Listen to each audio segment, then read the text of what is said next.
Pag-uusapan po natin ngayon mga idol, ang 10 pinakamalakas na nakalaban ng ating pambansang kamao Manny Pacquiao base nga po sa performance at record ng kanyang mga naging kalaban. Sa dami na nga rin po ng laban na pinagdaanan ng ating pambansang kamao Manny Pacquiao ay hindi na nga rin mabilang ang mga pinataob nito sa laban. Hard left hand, straight on the Marquez. Hasn't ever seen anything like that. Who has? And the brave heart of Morales holds up, but it's down goes Marquez. That is the most spectacular one punch. Soto's back is against the rope, and he fights his way off and goes down again. A sensational. Pero meron pong 10 fighter na talaga namang malakas na kanyang nakalaban. Ang pinakauna nga po sa ating listahan, syempre ang mortal niyang kalaban, Juan Manuel Marquez. Isa nga po sa mga pinakamalakas na nakalaban ng ating bida at talaga namang nakipagsabayan at nakipagbasagan na mukha sa ating pambato. Kung atin nga pong matatandaan, umabot ng 4 na beses ang kanilang naging laban.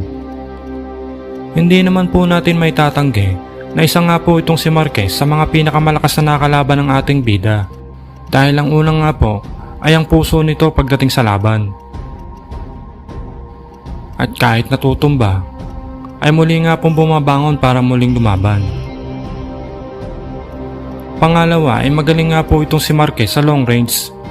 Kaya nitong ikontrol ang distansya para makaiwas sa pamatay na combo ng ating bida. Pangatlo ay isa nga po ito sa mga pinakamagaling na counter puncher na nakalaban ng ating bida. Kaya nitong i-counter agad ang mga maling banat ng ating bida.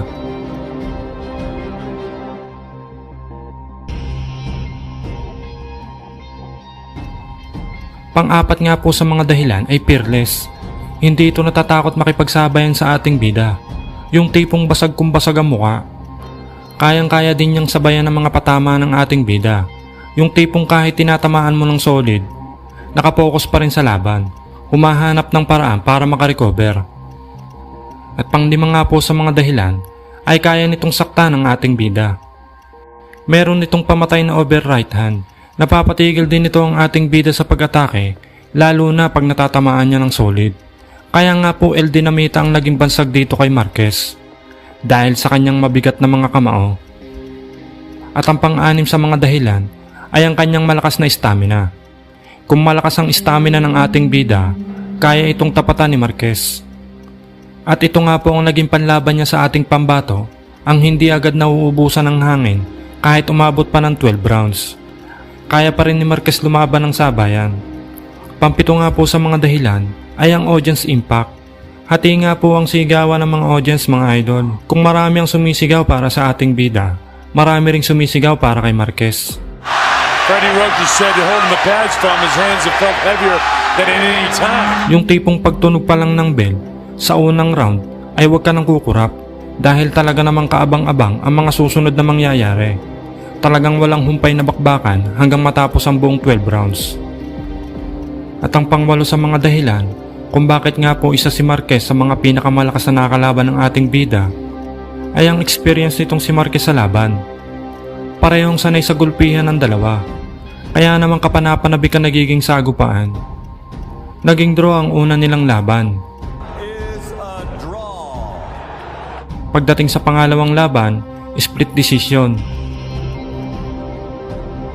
At sa pangatlong laban ay majority decision. Panalo pa rin po ang ating bida. At sa pang-4 nga po nilang paghaharap, syempre alam na po natin ang nangyari.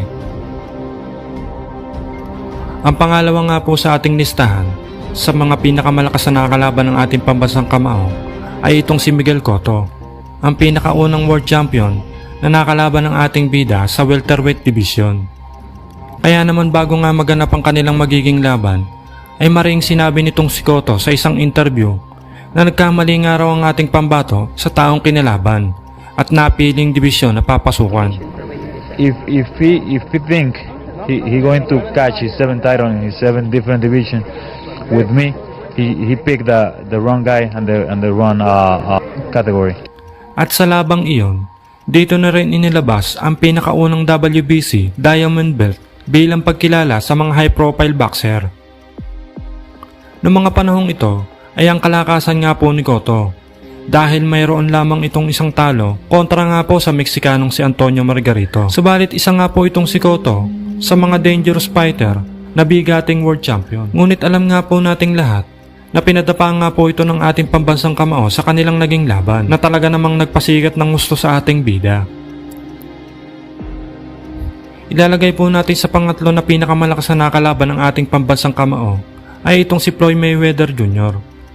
Isa nga rin po sa mga i-consider natin na pinakamalakas na nakalaban ng ating bida. Kahit hindi ito lumalaban ng sabayan, makikita pa rin ng kanyang defensive skill. Kaya nga po sa kanilang naging laban ay hindi nakatama ng solid ang ating bida dito kay Mayweather. Hindi naman po kasi bawal ang patakbo-takbo at pag-atras sa laban. At ito nga po ang naging defensive strategy ni Mayweather para manalo sa kanilang naging laban. Na kung saan ay naging epektibo na sinamahan mo pa ng counter punch at maraming jab. Kaya naman nakuha nga ni Mayweather ang panalo sa naging laban. Hindi rin natin maitatanggi ang kanyang undefeated record. Karamihan kasi sa mga bigating nakalaban ng ating bida ay nakalaban din ni Mayweather. Kaya naman hindi rin po natin maialis ang katotohanang malakas din talaga itong si Mayweather. Kakaiba nga lang po kasi ang estilo nito pagdating sa laban. At ito nga po ang ayaw ng mga boxing fans, especially lalo na sa ating mga Pinoy. Nasanay na po kasi tayo sa maaksyong laban, yung tipong basagan ng muka, matira matibay sa laban. Ilalagay naman po natin sa pang-apat na pwesto na pinakamalakas na nakalaban ng ating pambansang kamao ay itong si Antonio Margarito, isang Mexican warrior. Bagamat hindi nga po kagandaan ang record nitong si Margarito, bago makalaban ng ating bida ay masasabi naman nating isang legit na matapang at talaga namang palaban pagdating sa bakbakan. Ito nga po yung tipo ng boksingero na wala sa kanyang bokabularyo ang pagsuko sa isang laban. At kahit nga po gulping-gulpi na sa laban ay talaga namang masasabi mong napakatibay dahil hindi nga po ito nagawang pabagsakin ng ating bida sa kanilang naging laban. Ito nga rin po ang naging laban ng ating pambansang kamao sa light middleweight para maging 8th Division World Champion. Dalagay naman po natin sa pang-limang pwesto ay itong si Ricky the Hitman Hatton. Ang isa sa mga naging laban na talaga namang tumatak at nagpasikat ng gusto sa ating pambansang kamao. At bago nga maganap ang naturang laban, itong si Ricky Hatton ay isa sa mga pinakamalakas sa kanyang dibisyon. Dahil naging lineal world champion ito at hindi pa natatalo sa light welterweight division. Kaya naman kumpiyansa nga itong si Ricky Hatton na kayang-kaya niyang durugin ng ating pambato na si Boss Manny. Subalit ang nangyari nga po ay kabaliktaran ng kanyang inaasahan dahil mas malakas at mas mabilis pa sa kidlat ang kanyang nakalaban. Determinado naman itong si Ricky Hatton para manalo. Pero talaga nga lang hindi niya kaya ang lakas ng ating bida na kung saan nga po ay 2 rounds lang ang inabot ito sa kanilang naging laban.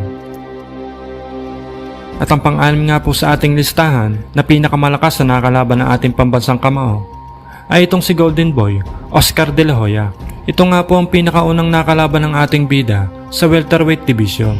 At sa magaganap nga po nilang sagupaan ay wala silang paglalaban ng titulo.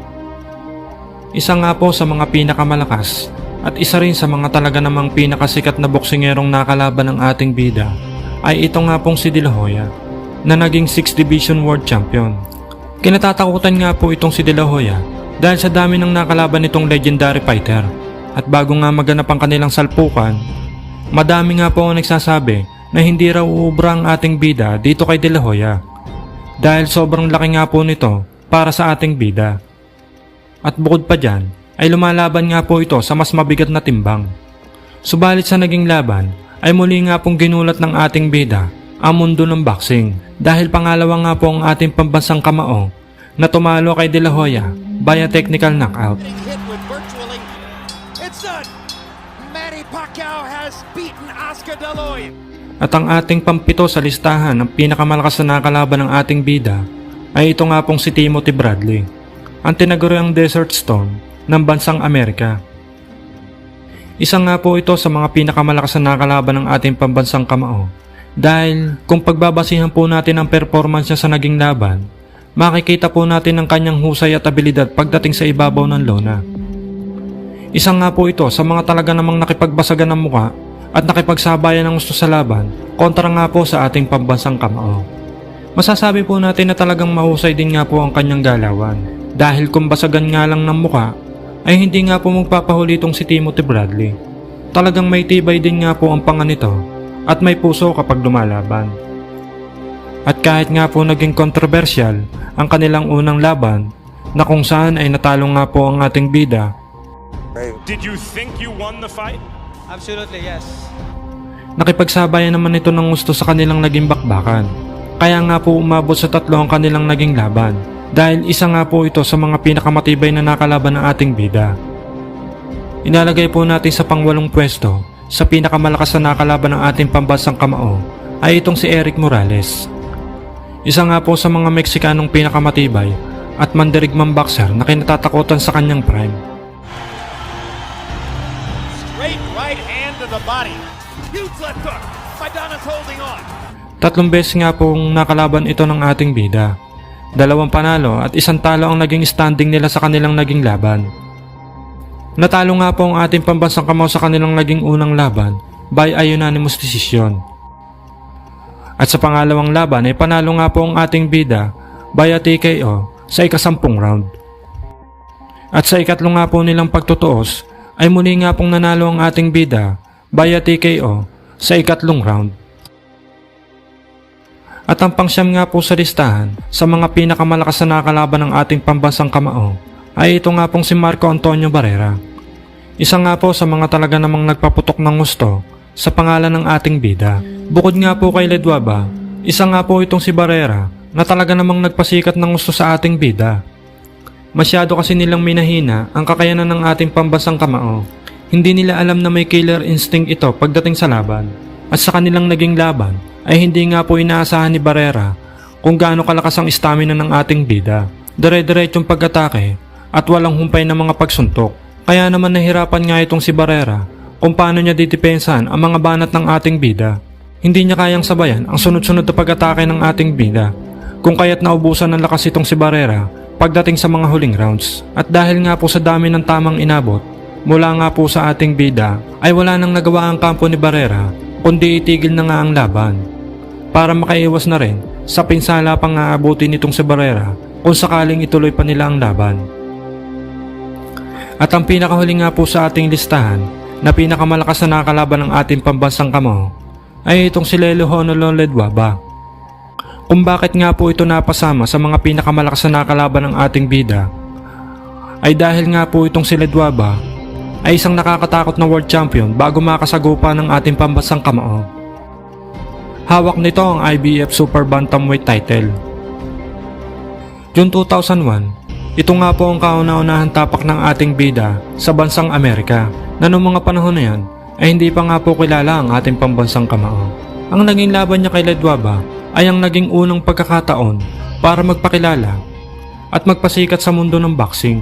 At sa magaganap nga pong laban ay sobrang underdog nga po ang ating bida at halos wala nga po talagang naniniwala na mananalo ang ating pambansang kamao sa laban. Una nga po ay dahil sa short notice na magkakaroon pala siya ng laban sa isang world title. At base nga po sa mga impormasyon na ating nakalap, 2 weeks lang ang kanyang naging preparasyon sa naging laban.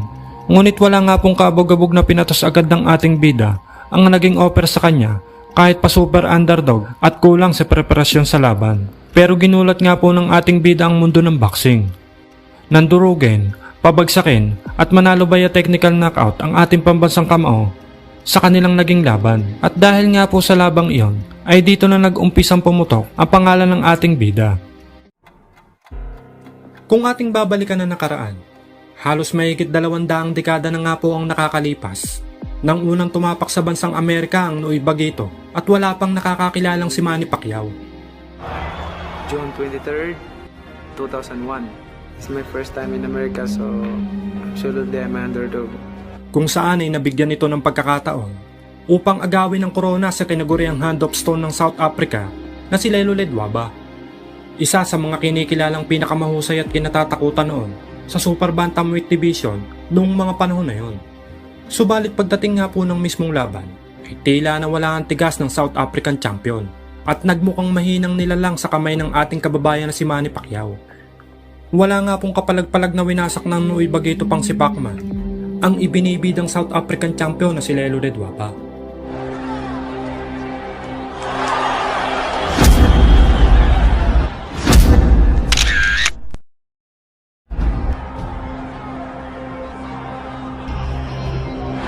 At matapos nga po ang impresibong panalo kontra sa Afrikano, ay dito na nagsimulang bumabong ang karera ng ating bida. After that fight, change a lot. Sunod-sunod ang kanyang mga naging panalo sa laban at lahat ay puro knockout. Kaya naman, ganun din kabilis pumutok ang pangalan nito si Pacquiao sa mundo ng boxing. Subalit alam niyo po ba na sa kasagsagan noon ng karera ng ating bida ay may isang unknown boxer na nagmula sa Kazakhstan ang dumayo dito sa Pilipinas at nagtangkang pigilan ng Nooy Bulusok at di mapigilang pananalasa sa ring ni Pacquiao. Sa tindig at posturo pa lang ng dayong kalaban ay kita mo ng matapang at palaban dahil kilala rin ng mga Kazakhstan boxer na hindi umaatras sa laban, patay kung patay, matira ang matibay. From Kazakhstan, and let's give a warm Philippine welcome for Serikzan Yeshmagambetov. Kaya naman panoorin natin ang makapigil hiningang bakbakan ng dalawang fighter. Simulan natin sa round 1.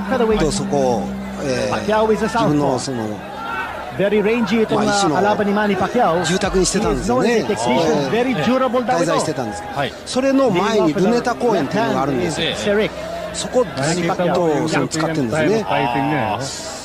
さあ、試合が始まっています。マニー・パッキャオ、セリクザン・エシャマン・ベトフ、現地の実況が入ってしまっています。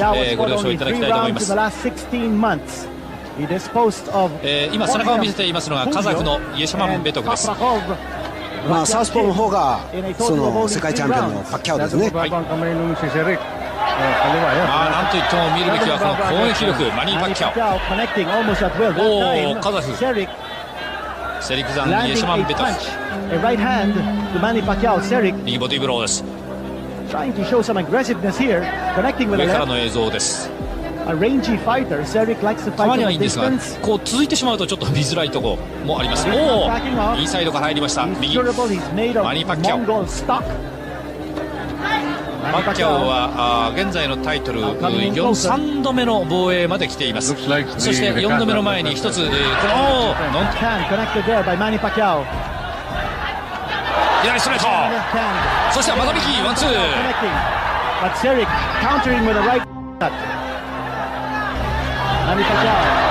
スピードありますね、浜さん。こういったやり方になるとパッキャオ本来の持ち味ですね。入っていってですね、それがまた連続して打つんですね。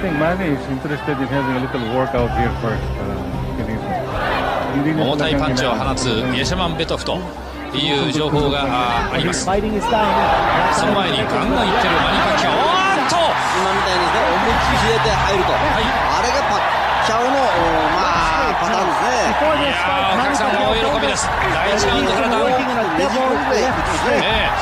じゃ出ません。ここ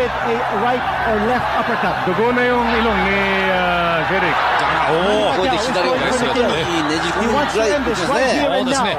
これ左強いですね。左がもう決定打になっています。パンチくぐります。ちょっとエシャマン・ベトフ形が崩れつつあるが、入りました。効いてますね。流れつけます。たとえクリンチされようが左で切り離してしまいます。わーっとなんとか食らいついてエシャマン・ベトフ攻撃をしのぎました。さらにうわー、今日のマニー・パッキャオはいつも以上にアグレッシブです。ここでゴングです。あっという間の3分間、第1ラウンド終了しました。ガンガンうまい選手とか。この試合はハイライトでご覧いただいています。2ラウンド割愛させていただきます。第3ラウンドに入りました。勢いとしましては小泉さん2ラウンドも一緒だと。マニア・パッキャオ、とにかくもう左を中心に攻め込んできます。落ち着いた表情を見せています。イエシャマン・ベトフもいますが、まだまだ勢いはパッキャオにあり、あまりにも会場が大きいので大きなビジョンも用意されています。まあこれは当然の計らいかとは思いますけれども、公園全体を使っているようなそんなところです。左ストレート、もう一回いきます。とにかく左中心。パッキャオの浜田さん攻略法として、おお右左とします。どういう攻略法がまず思い浮かべパッキャオに対して。振りが大きいですからね、はい、雑なんですね。ですからディフェンスも、今攻撃がディフェンスになってるわけですからなってますけど、パッキャオが打っていくところというのは迫力があるからみんな打ち返せないですけど、向こうはある意味で目のいい選手だったら打ち込めそうなところあるんですよね。とにかく勢いはどの選手を迎えてもご覧のような勢いを出します。だっていつもより若干攻撃的にも見えるんですが、先ほど第1ラウンドにはすでにもうダウンを1つ奪っています。もう小泉さん、このパッキャオというのはタイトル取る前からずっとこうなんですか。もうこのボクシングですね。じゃあもうかなりの勢いを、持ってデビューして、そしてチャンピオンに上り詰めたわけですね。ルイス・エスピノサがそのチャンピオンの時ですね、一緒によく練習したこともありますし、そうなんですか。カルロス・リオスとの5度よ太平洋タイトルマッチしたことありますね。じゃあ小泉さんはそれこそ本当によくご存知なわけで、ただ、そのよく打たせるんですよ、練習ではね。そのパンチはあるんですけどね。練習でかなり、そうですか。という今のやりします。低く滑るように入ってきました、カザフのセリクザン、イェシャマンベトフ。浜田さん、このイェシャマンベトフどうですか。いや、やっぱり1回目にダウン取られましたからね、それからずいぶん回復はしてきてるところがありますけど、ある意味では飲まれてるところあるんですよね。またまた続きます。その前に浜田さん、いやーとなんかおっしゃりかけましたね。それは何を言おうとしたんですかね。なんかとてもレジャバに勝てないだろうと思ってたんです。レジャバ評価高かったんですもんね。ところが八方破れの左ストレートがですね、ものの見事に当たりましたもんね。八方破れマニー・パッキャオ、第4ラウンドです。スタイルはこのノンタイトル戦でも一緒です。まさか3階級上げて体力通用すると思わなかったですね。そうですね。全く違和感ないですもんね。むしろ体重上げて一段と体力でもつきましたね。なるほど。本人にとっては良かった。ですからスーパーフライ、さらにはバンタム、スーパーバンタム3階級上ってるわけですね、上がってるわけですね。例えばですね、この選手の技術的欠点っていうのはですね、右のジャブ出した時に左のグローブっていうのは顎の横につけないといけないじゃないですか。ジャブ出した時に外側行ってもう真ん中開いてしまうんです。それがフライ級の時から治ってないんです。そうそう。あと右アッパーカット。今打ちに行ってるところですよね。マニー・パッキャオなんとダウン。真ん中ストレートきましたね。その前に小さな一発もありました。そしてついにダウン、右をもらってしまいました。攻撃しているところはああいうところがあるんですね、パッキャオの場合は。今小泉がちょうどおっしゃっていたそんなところでしょうか。右を出した時に逆の手でですね、自分を守ってないんですよ、防御してないんですよ。アイチャンですね。さあ攻め込まれています。これは大変なことになりました。これはタイトルかかってませんけどもね、大事ウエイトも上がってるわけですけれども、これはちょっとそのチャンピオンの名前に傷がつきます。まだ十分時間あります。さあこれからがセリクザン・イェシャマンベトフ、力の見せ所です。ボディブのそのイェシャマンベトフ、言い忘れましたけども、顔が随分腫れております。この左をいっぱいもらってます。お左当たりません。まだ効いてるんでしょう。当たればパンチも強いですよ。振りは速いですからね。そうですか。当たりません。でも当たりません。イェシャマンベトフもね、急にパンチが当たったもんでですね、ちょっとやっぱり狙ってるっていうところがありますね。だから硬くなってるんですよ。当然狙いますでしょう。パッキャオがパンチを繰り出すうちに、なんとなく取り戻しつつあるようです。まもなく4ラウンド終了です。ああいうちょっとした休みがですね、やっぱり助かるんですよね。元気出ましたね、パッキャオ。元気いっぱい、元気回復しています。第4ラウンド終了しましたが、パッキャオダウン。ただですね、攻撃してるとこの選手は攻撃力で勝ってますけどね、打たれる隙は Both たくさんあ fighters るん have ですね now scored あの攻撃 第5ラウンドに入りました。これは試合として、面白みが出てまいりました。両選手がダウンを期しています。ダウンの取り合い。聞いた後のテープを外れて、直したところはパッキャオは割れましたね。あれだけで随分違うテープに救われました。パッキャオはガードを上げてます。まあ、最初は上げてるんですけども、いや、もともとガード高いんですね。打ってる時ですよね。オープンガードになりますから。気前が良くなってしまいます。マニー・パッキャオ。また始まりました。まあ思いっきりがいいですよね。技術的には決してそんなに優れた選手じゃないと思いますけど、パワーがありますよ。やっぱり一つ飛び抜けたものを持っていますとチャンピオンになります。マニー・パッキャオ、これは時たま自分を救いますが、あるいは時によっては相手を大いに助けてしまう時もあります。まあそれ以上にファンの皆さんはちょっと水が入りまして、気が抜けてしまうものですが、おお、いたの、今のよろけ方は浜田さん聞いてたんでしょうかね。これはダメか。うわ、お客さんすごいよ、大喜び、騒ぎをしています。1分20秒ありますからね。決まりそうですね、このラウンド。いきます、いきます。とにかくもう左でどんどんいきます。一発当てればいいですね。踏みとどまれません。止めましたね。試合終了です。もうこれ以上やっても勝負ありだということでしょう。Isa na nga po sa mga pinakamagandang naging laban ni Bossman at masasabing isa sa mga pinakamaksyong labang dumaan sa kanyang boxing career ay ang naging unang laban niya kontra sa legendary Mexican fighter na si Juan Manuel Marquez, na kung saan nga ay 3 beses ngang pinatumba ni Bossman sa round 1.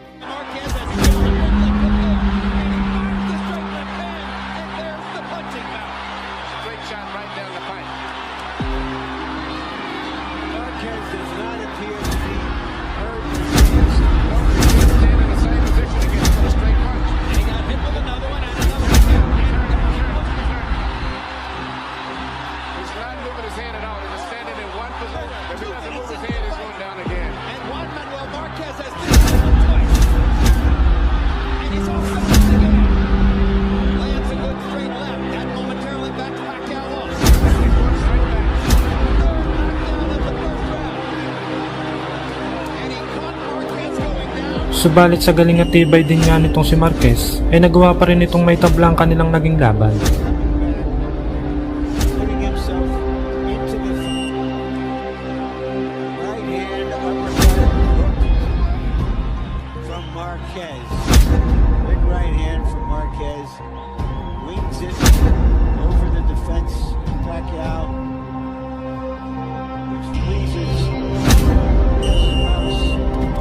December 10, 2004, sa taon ding iyon, ay napalaban naman ang ating pambansang kamao na si Boss Manny sa tinaguriang destroyer ng Pinoy boxer ng bansang Thailand na si Narongrit Pasatpirang o mas kilala sa bansag na 3K Battery.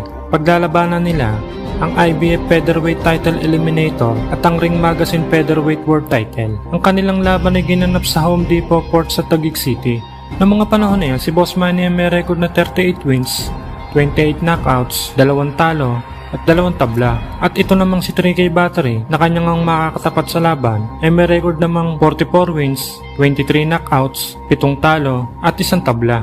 At para nga po sa hindi nakakaalam, ito pong si Narongrit Pasatpirang o mas kilala sa bansag na 3K Battery ay ang tumalo sa 22 nating kababayang Pinoy boxer. Kaya naman, upang matuldukan at may paghiganti na rin ng ilan nating kababayang Pinoy na kanyang nabiktima, ay pinatikim ni Boss Manny ng isang pangwakas na ultimatum na talaga namang nagpaangat at nagpawala ng ulirat nitong Thai boxer. At nakita mo, no? Yung 2 paa, umangat yung 2 paa from the canvas. That form of Manny Pacquiao was when he delivered the aking at saka yung power. Umangat yung 2 paa from the canvas, and you rarely see that in a boxing fight, not unless you see a Mike Tyson inside the ring. First round ay nagpamalas na agad itong si Boss Manny ng mga umatikabong mga banat na talaga namang iniinda nitong Thai boxer. At dahil nga alam ni Boss Manny ang mga Pinoy na nabiktima nitong si 3K Battery, ay maingat na nagbibitaw ng mga suntok ang ating pambato na si Boss Manny. Mahirap na nga naman ba? Baka matsambahan pa. Ang plano niya is to be able to start unloading mga 4 or 5 rounds kung tatagal yung laban. Ito nakikita natin ang highlights itong bakbakan na ito. Manny Pacquiao trying to tee off itong against Pasong Pirang. Hindi niya mailanding yung mga suntok niya kasi si Pirang has this tendency to move forward, sumusugod siya, thereby nawawala yung angle doon sa mga gustong punches ni Manny. That was the first hit ruled by coach rather by itong si Round 2 ay tuloy pa rin ang mga malalakas na banat itong si Boss Manny, samantalang ang kanyang kalaban naman ay puro depensa matapos niyang maramdaman ang malalakas na banat itong si Boss Manny. Ito po sa ating first and second round. Well, Chino, that's because maganda ang depensa ni Fasang. Although kinatamaan siya rito, hindi masyadong solid, no? Because he's got both his hands up. That's a knockdown. That is a knockdown. Definitely knockdown yun, sir. Fasang has no answer for Manny Pacquiao's aggressiveness. Saka hindi makagalaw, nahihilo siya, hindi niya malaman sa dami ng suntok. Sa dami ng suntok ni Manny Pacquiao. Pakita sa akin depensa niya, but he just is not able to fend off all those punches coming from Pacquiao. Grabe yung ginagawa ni Manny. Talagang tinatrabaho niya yung kanan niya. Kinito, look at that. Straight upper. Now trying to jab with that right, leading with that right, and nailing him with that left. Yan po si Pasong Pirang.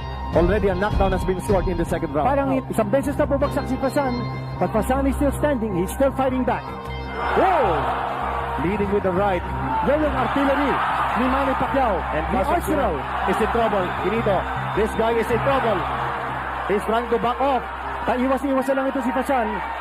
Manny Pacquiao is mauling Fasan 3K battery. Sort of toying around with this guy, going to the midsection and going upstairs again. Si Manny Pacquiao mixing it up. He nails him with that right of his. Alam mo, you have to the body. Grabe ang variety, Kinito. You have to give it to Fasan, ha? He's very courageous. Ito, lumalaban pa, no? Sa dami ng mga suntok na tinanggap. This is the round highlights. Tama yung kanan tumama. Right hand, yes. That was the right hand. Again, the right. And to the forehead, Kinito. And that staggered and sent ito pong si Pasong Pirang. Pero combination niya, makita nyo ulit, yung jab, which looks like more of a straight.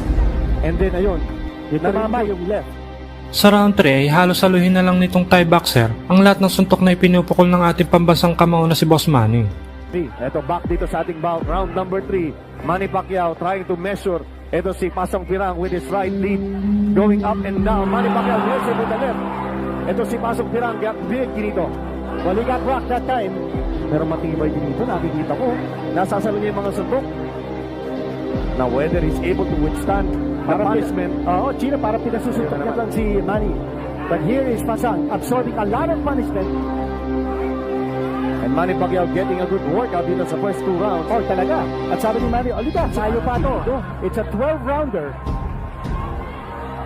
Pero matibay itong Fasang. He has been able to take a lot of those punches. He went down once in round number 2. Trying that right upper ngayon. But Manny gets tagged with that left by Pasong Pirang. Both fighters again fighting out of the southpaw stance. So ayun, tumama. At bago nga matapos ang huling minuto ng round 3, bumagsak muli ang tinaguriang destroyer ng Pinoy boxer. He went down. Yes, tama yun. Walang fighter to be saved after the bell. And another knockdown scored by Manny Pacquiao. Pero dapat si referee Estrella, hindi ko pa nakikita yung sustained attack ni Manny Pacquiao sa katawan. It's been all heads so far. At wala pa tayong nakikitang assault by Manny Pacquiao sa katawan ni Fasan 3K battery. Saka pansin mo yung kaluwa niya, bihira niyang binibitawan. Pag napatikit lang siya, but it's all been the right doing the work. Sabi kasi ni Manny Pacquiao kanina. Sa round 4 ay bibilib ka rin nga naman sa puso at tibay nitong Thai boxer. Dahil sa dami na nga ng mga suntok na sinalo nito galing dito kay Boss Manny, ay nakatayo pa rin at handa magpakamatay sa kanilang laban. Subalit sa bilasik nga ng kamao ng ating pambato na si Boss Manny, ay hindi niya na nagawang isurvive pa ang mga susunod pang round nang magbitaw si Boss Manny ng isang solidong uppercut sa nguyang-nguyang nitong Thai boxer. Parang upper yun. It's an upper left. That hit. This is the third knockdown scored in this bout by Manny Pacquiao against Pasong Pirang. At sabi ni Fasan, okay, lalaban pa ako. One punch brought down Fasan in this round. Ito na naman. Goodbye. That's it. It's over. It's over. Manny Pacquiao sensational knockout. Winner out. Sa lakas nga na suntok na tinamo nitong Thai boxer, makikita sa slow-mo na umangat ang dalawang paa nito sa ibabaw ng ring. Kanan, ito yung kanan, tapos ito na, pag nakita niya magtatago sa kanan, uli, ayan, natitingin ng kanan, and ito natin, ang ganda ng timing dito. At nakita mo, no? Yung dalawang paa, umangat yung dalawang paa. So, nagyan ba? Dito nga ay tinanghal ng panalo si Boss Manny by a knockout.